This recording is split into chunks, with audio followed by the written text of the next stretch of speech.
Alright, hey guys, what's going on? We are now going to talk about a little bit of protein topology within the context of Brugada syndrome. Don't worry about the physics stuff. That is all. I'm going to continue with that. As of recently, though, I've been really focused on trying to get a lot of this Brugada stuff out and for you guys to understand, primarily because of everything that's happened to me within the past week and a half, maybe 2 weeks. There's been a lot going on. But I've been really focused on wanting to at least start to get this information out to you guys, just to raise awareness on what Brugada's is, and we're going to continue doing a lot of life science stuff as well. Sort of being in the presence of my cousin who passed away, which was tough on everyone there, sort of gave me this boost in energy, this more of a reason to start to give you guys information about more life science-based stuff and not just the advanced physics. With that being said, I have full intentions to continue with the advanced physics stuff, but I just wanted to get this out. I just wanted to start to get this out first. So make sure to hit that like and subscribe button. Now let's go ahead and get into the content. Okay, so we're going to look at a molecular approach at Brugada syndrome now. We're sort of, again, touching the tip of the iceberg here. We're going to dive deep into this. But let's go ahead and so we're going to get started. So in the last video, again, we covered an introduction to Brugada syndrome. In that video, we touched on a lot of things, including an introduction to the SA node cells, their protein makeup, all the different types of proteins that were located on the SA node, and how the SA node cell depolarizes and repolarizes and all this stuff. And we also looked at how the ECG patterns as well. We compared the SA node action potential profile with neuronal cells, cardiac cells, and once we made sense of those, we were able to make sense of how we could understand ECG patterns. In this video, we're going to dive deeper into this channelopathy. A channelopathy is a pathology of protein channels in cells of the syndrome. So Brugada syndrome is a disease that is a product of a mutation of the SCN5A protein. Okay, this is just the name of a protein that's encoded by your DNA. We're going to talk about DNA production and all that also. This is a protein that's encoded by your DNA. It's sent from the nucleus. The information is transcribed and translated from the nucleus of your cells, and during the transcription process, the protein is made. It's then trafficked to the membrane. Okay, very important process. We'll talk about cell trafficking as well. It's then trafficked to the membrane, placed in the membrane, and it's ready now to take on its role as a membrane protein, as a voltage-gated sodium channel on the protein of the SA node cells. Okay, this is very highly specific towards cardiac muscle. Okay, and cardiac, the SA node and the AV node. Okay, you're not going to see this protein, for example, in the brain. You're not going to see it, for example, in your kidneys, because these channels have that very unique property of being activated or becoming open when the cell is hyperpolarized. Okay. This protein has 24 transmembrane domains. Now, in my time, I studied glutamate receptors in graduate school, and glutamate receptors, they pale in comparison to this beast of a protein. Glutamate receptors are big, but when it comes to the number of transmembrane domains in glutamate receptors, they were nothing compared to this thing. Those were 4-domain transmembrane. Here we have a 24 transmembrane protein. This thing is freaking giant, okay?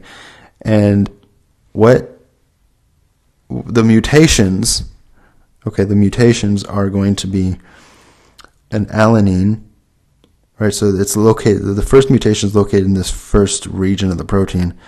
It is going to be what's usually supposed to be an alanine. Okay, it's actually there's a mutation.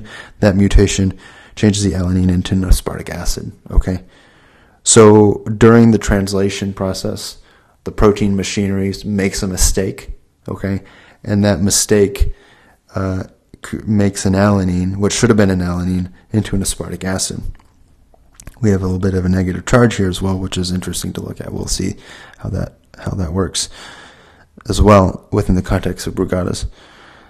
Here we have another one on this flexible domain, this flexible region, from an arginine to a histidine. Okay, it's a positive charge to neutral charge. Okay.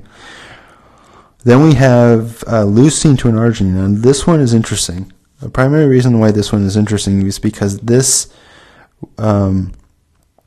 yellow guy is this is going to be when you add this positive charge here, and it's lining the transmembrane domain. We'll see how this thing lines the transmembrane domain.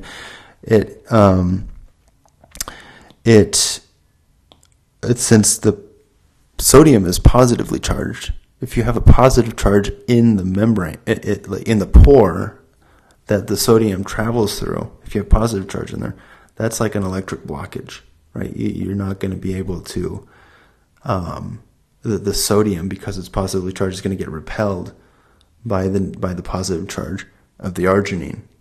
It should have been a leucine, and in that case, it might have been easier for the positive charge to get through. But here, it's a positive charge, so that is going to prevent or decrease the probability of sodium getting into the channel. So that's something we want to keep in mind as well. Then we have this glutamic acid to a lysine as well. We have this negative charge changed to a positive charge as well. So, okay. So this thing is, again, it's a B7 protein. It's 24 transmembrane domain. We saw this in my animation earlier when we talked about in the first video. Okay, but now we have this beast, and we see where all these potential mutations lie.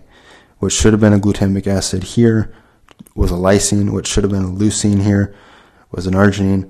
What should have been an arginine here was a histidine. What should have been an alanine here was an aspartic acid. Okay, this is what point mutations are like. It's when the machinery of the cell makes a mistake. Okay, or it's not just that the machinery of the cell makes a mistake. It could be the case that this was just passed on. Right, this tiny little error made in the DNA was passed on genetically. And this is the case that happened to my cousin, right? His father had this mutation. He had this mutation. His siblings got tested. They had this mutation. So this, in Brugada syndrome, seemed to have been a hereditary thing, a dominant hereditary thing. The wife did not have it. Okay. These mutations that occur in the sodium channels, or these mutations that occur in the sodium channels, the heart, that sentence makes no sense. What I'm trying to say here is that these mutations occur within the sodium channels in the heart, and these mutations are associated with Brugada syndrome. We can visualize these mutations on a 3D map. And so when you read a paper, for example, on structural biology, what you'll typically see is the topology, general topology of the protein, which is, you have, again, 24, 4 times. You have this, it's copied. Typically, you'll see that cells are very lazy in their production of proteins. They copy a lot of things. They're doing a lot of copy pasting. And what you see here is this is a general topology of the protein that are labeled domain 1, domain 2, domain 3, domain 4. That's 1, 2, 3, 4. They highlight specific ones in this particular paper. We won't really go into exactly why they've highlighted these yet, but this is just generally just to get your feet wet on how to read these papers, how to read these diagrams. This is the general topology of the protein without having to look at the alpha helices or beta sheets or anything, just to sort of make sense of the protein. And then what they'll do in these papers is they'll say, now here's what the actual protein looks like. We either got this through X-ray crystallography or cryo-EM or something like that. And we are able to see now what this protein actually looks like. So we have 4 domains. Each domain has 6 transmembrane domain regions. When we do the cryo-EM, this is actually what it looks like. We have the alpha helices, we have beta sheets and all this. And what we're seeing here is this is the hole, right? This is the hole where the sodium, you have a little bit of sodium coming by here. It's a little sodium, and then falls into the hole, enters the cell, okay? Well, this sort of begs the question then, this channel has to be open and closed, right? This channel has to open and close. Can we understand the kinetics? Can we understand the kinetics, how it goes from open to close? Well, that's going to be a whole thing. We're going to go into that in the next video. We're going to talk about what the mechanism. We're going to talk about Markov models and all this stuff to make sense of the kinetics of these proteins. We're going to try to compute them. We're going to try to compute variables and constants to identify the protein for what it is. We're going to put it in a computer. We're going to simulate these. This is going to be really interesting stuff, right? The whole point here that I'm trying to make is that just with this diagram, general topology, what the protein actually looks like, okay? You can see it's actually quite organized, right? It's very, very, very organized. We have the purple region crosses with the blue region, which crosses with the green region, which crosses with the red. And all of these are copy-pasted of each other. So if you have a mutation here, right, so that's correspond to a mutation here, to a mutation here. So whatever mutation you get, that's going to be copied 4 times. Right, that's quite interesting. All right. We have the pore region. This is the pore region. And then the voltage sensors, right? So the voltage, when we say voltage gated ion channel, these are the things that are going to detect the change or the difference in the concentration levels, right? We have a bunch of, say, sodium out here, sodium out here, right? We have a bunch of sodium out here, and say no sodium inside the cell. Well, these domains are going to detect. These are going to detect the positive charge, and if there's whatever the charge is, they're going to detect outside and inside whatever that difference is. They're going to allow for the channel to open and close. Okay, so I'm going to take this moment actually to say there's 2 different types of channel proteins. One are voltage gated, the other are ligand gated. Right, so you'll typically come across proteins. If you study biophysics, you will come across either voltage gated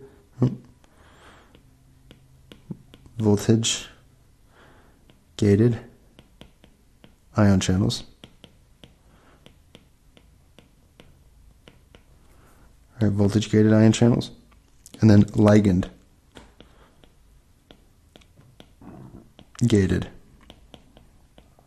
ion channels. Okay, voltage gated ion channels, again, they're going to detect the charge. They're going to detect the charge difference on the outside and the inside, and whatever that charge is, they're going to open or close. That's voltage gated. Ligand gated ion channels, these are going to detect some small protein, some small molecule, some neurotransmitter that's floating out here. And when that neurotransmitter binds to the protein, then it's going to open or close, okay? And this is going to be something like a glutamate receptor, right? Glutamate receptors, they're receptors for glutamate. So if glutamate is sitting out here in the extracellular part, and the glutamate binds to the receptor, then the receptor does something, and that's the receptor's going to change. It's going to open, for example, okay?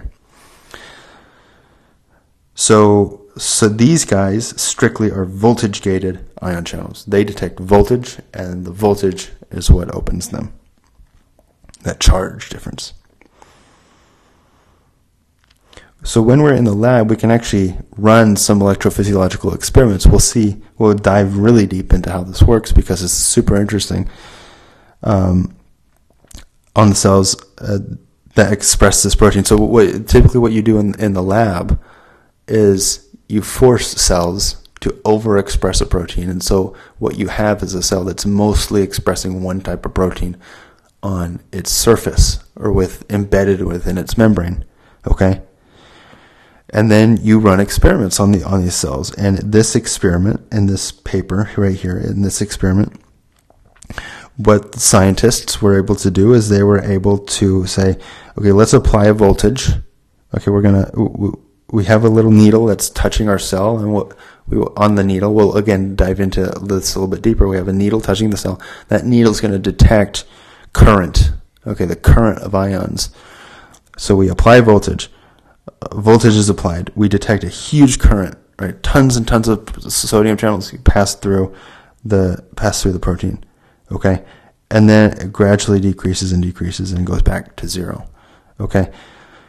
So what that's associated with is, okay, you have an electrode, you apply voltage, and a huge spike of sodium gets passed through, and then the channel starts to close. And as the channel starts to close, less and less ions are able to get through, okay, until the channel closes, completely closes, and you have zero current again. And so that rate of closure is what you're measuring with this curve here, okay. Now when you have, look at it, this is so interesting. I was baffled when I saw this. When you have these mutations, these are the mutations I talked about earlier right here, right? So A to D, so A to D, this is amino acid 226, okay? So you count from here all the way up to here, it's amino acid 226. This mutation is associated with zero current. There's no current here at all. So no sodium was able to pass through. Same thing with L to R. If we look at L to R, that is this guy here, L to R. And remember when I talked about positive charges plugging up that pore, allowing for the decrease, it doesn't allow for the sodium to pass through? Well, look at that. When they did this experiment, they measured nothing, right? So there was no current running through that protein. So what is this telling us? It's telling us that either these mutations are associated with the inability of the protein to close, or just there's a blockage in the pore itself. Okay? So that's quite interesting, right? That's quite interesting.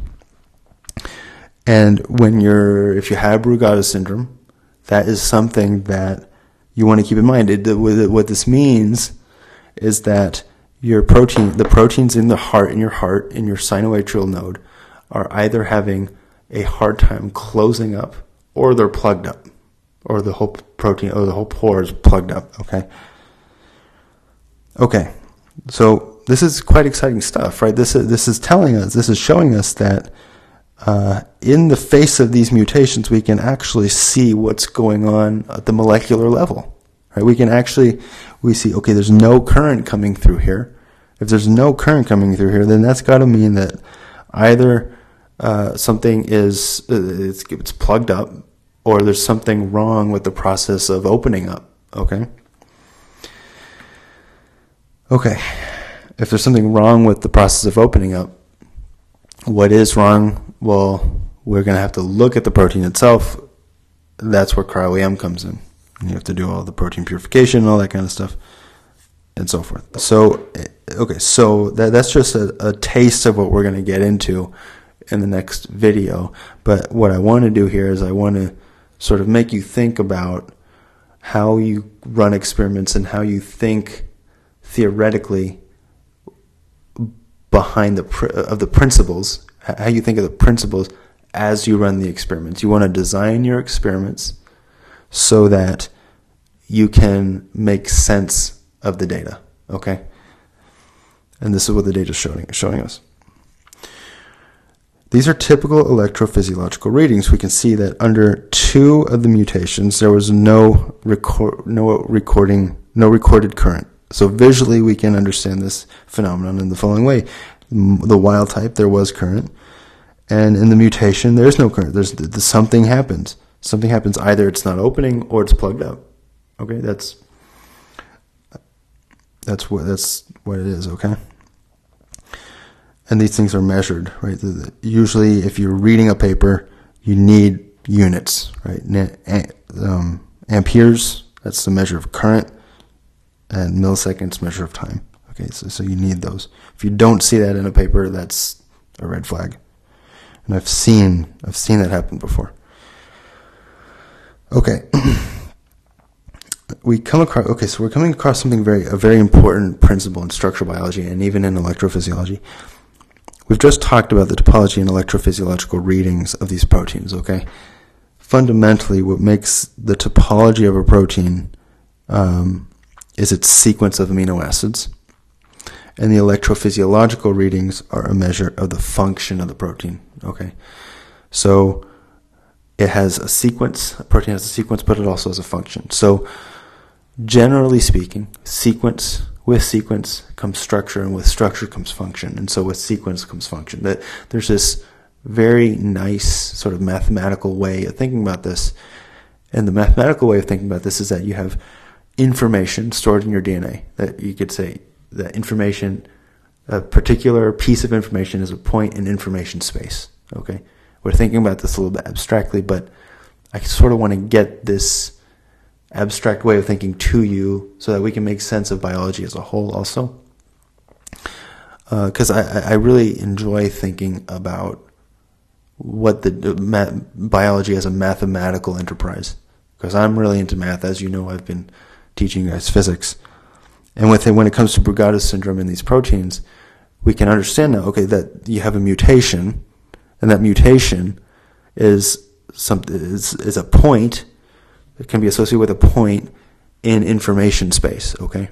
The information that's encoded in the protein, okay? And then the protein itself has a function. That function is to allow sodium to pass through. You can measure that function by measuring the current of sodium through the channels, through something like patch clamp, which we'll get to, a patch clamp method.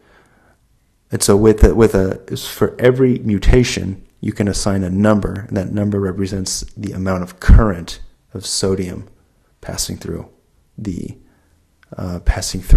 channel. All right, so you have information very tightly correlated with function. Okay, so from DNA you go to RNA. RNA is the mapping to protein. Okay. This is the basic. This is basic biology. But the reason I say this, within the context of Brugada's again, is because each one of the mutations here, can be thought of as a point in this information space. Okay. And then we can map that point. What biology does, biology maps that point to a point in function space.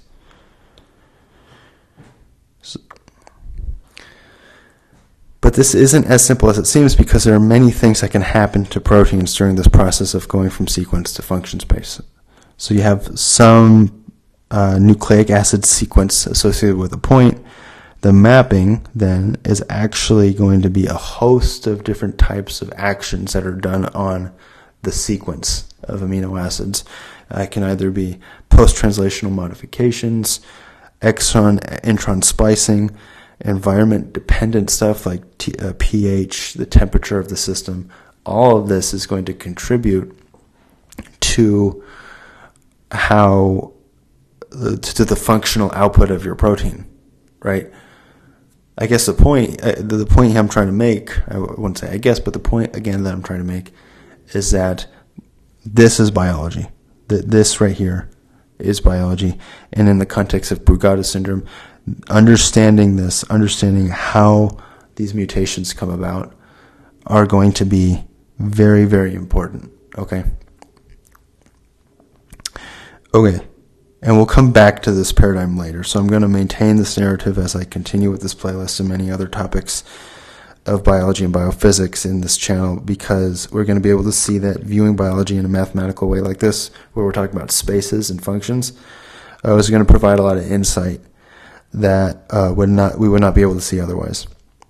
So let's get back to, so I've been sort of steering away from Brugada syndrome, but we're going to come back to it now. So we've been talking about sodium channel in the heart as having a mutation that essentially renders it impermeable to sodium influx into the cell. The picture is slightly more complicated though, because what we're going to do now is build a model of this protein visually, understanding the complexities of how this channel operates, okay? So we're going to be following the following paper here. We have a kinetic model of the sodium voltage-gated 1.5 channel, and it is going to provide a subtle insight into slow inactivation associated with excitability in cardiac cells. Okay. So this is a very interesting paper. I think it's a very good introductory paper to help us understand, again, in the context of Brugada syndrome, what exactly is going on in these cells mathematically. Because you know me, I'm very mathematically oriented. I'm very interested in physics. So we want to use this paper to better understand this channelopathy mathematically, physically, quantitatively. So with that being said, if you like this content, make sure to hit that like and subscribe button, and I'll see you guys in the next video.